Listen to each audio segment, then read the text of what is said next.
अस्सलाम वालेकुम, this is me Noor from Tijarat hub private limited. उम्मीद है कि आप सब लोग ठीक ठाक होंगे। आज की वीडियो में हम बात करेंगे इंटरनेशनल मार्केट में फॉरेन सेशंस की ओपनिंग और क्लोजिंग के हवाले से। मतलब किसी भी पेयर की जब बैंक्स ओपन होते हैं उस टाइम उसका सेशन ओपन होता है। तो बहुत से लोग होते हैं जो technical analysis, fundamental analysis, trading में बहुत सारी चीज़ें तो कर लेते हैं, लेकिन एक मेन चीज़ जो कि सेशन की ओपनिंग और क्लोजिंग है उसको माइंड में रखना ही भूल जाते हैं। तो आज की वीडियो में मैं आपको सेशन की टाइमिंग, ओपनिंग और क्लोजिंग पाकिस्तानी टाइम के हवाले से बताऊंगी। वीडियो को एंड तक लाजमी देखें ताकि आपको ये सारी इन्फॉर्मेशन पता चल सके, और इसके साथ साथ चैनल को लाजमी सब्सक्राइब करें ताकि आपको आगे आने वाली वीडियोज़ के बारे में पता चल सके। सबसे पहले मार्केट की ओपनिंग और क्लोजिंग के बारे में बात करते हैं। वीक में 5 दिन मार्केट ओपन होती है और 2 दिन मार्केट क्लोज होती है, सैटरडे और संडे। विंटर्स में मार्केट फ्राइडे की रात को 3 बजे क्लोज होती है और मंडे की रात को 3 बजे ओपन होती है। इसी तरह से समर्स में मार्केट 2 बजे क्लोज होती है फ्राइडे की रात को, और मंडे की रात को 2 बजे मार्केट ओपन हो जाती है। तो ये मार्केट की ओवरऑल ओपनिंग और क्लोजिंग की टाइमिंग्स है।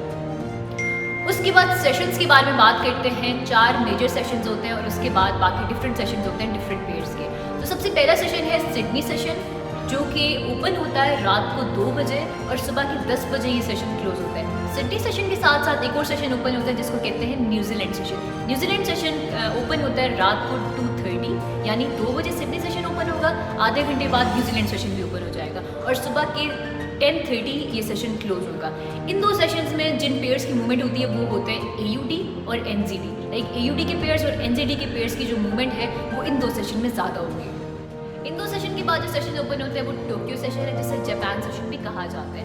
ये सेशन रात के 4 बजे ओपन होता है और सुबह के 12 बजे ये सेशन क्लोज होता है। हर सेशन की जो ओवरऑल ड्यूरेशन होती है वो 8 आवर्स होती है, और जो टोक्यो सेशन है, जापान सेशन है, इसमें JPY के जो पेयर्स हैं उनकी मूवमेंट ज़्यादा से ज़्यादा होती है। जो सेशन ओपन होता है वो लंदन सेशन होता है। लंदन सेशन को UK सेशन भी कहा जाता है। लंदन सेशन के साथ साथ यूरोप सेशन और स्विस फ्रांस सेशन भी ओपन हो जाते हैं। इनकी टाइमिंग्स है सुबह 12 बजे से लेकर शाम को 8 बजे तक, और इस ड्यूरेशन में जिन पेयर्स की मूवमेंट होती है वो है यूरो, GBP और CHF, यानी इन करेंसीज के जो पेयर्स हैं उनकी मूवमेंट इस ड्यूरेशन ऑफ टाइम में ज़्यादा होगी। और उसके बाद लास्ट सेशन है न्यूयॉर्क सेशन, जो कि बहुत इंपॉर्टेंट सेशन है, और इस सेशन के साथ साथ कनाडा के बैंक्स भी ओपन हो जाते हैं। और इन सेशन में जिन पेयर्स की मूवमेंट होती है वो है US और उसके साथ साथ CAD, और इसका जो टाइम ड्यूरेशन है वो है शाम को 5 बजे ये सेशन ओपन होता है और रात को 2 बजे ये सेशन क्लोज होते हैं। US और CAD की जो पेयर्स की जो मूवमेंट है वो इस टाइम ड्यूरेशन में ज़्यादा होती है। 7 सेशंस के बारे में मैंने आपको बताया, उनकी क्लोजिंग और ओपनिंग की टाइमिंग्स, और उसके साथ साथ उस टाइम ड्यूरेशन में जिन पेयर्स की मूवमेंट होती है।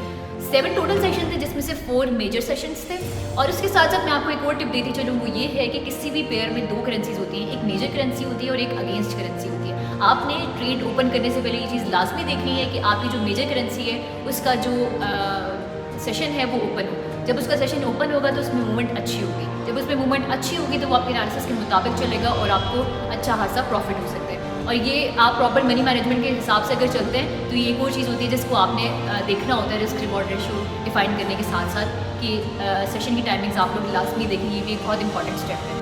ये कुछ इन्फॉर्मेशन थी सेशन के हवाले से। उम्मीद है कि आपको आज की वीडियो इन्फॉर्मेटिव लगी होगी। ऐसी मजीद वीडियोस देखने के लिए चैनल को लाजमी सब्सक्राइब करें और बेल आइकन को भी प्रेस करें ताकि आपको नई आने वाली वीडियोस के बारे में नोटिफिकेशन मिल सके। Thank you so much for watching the video.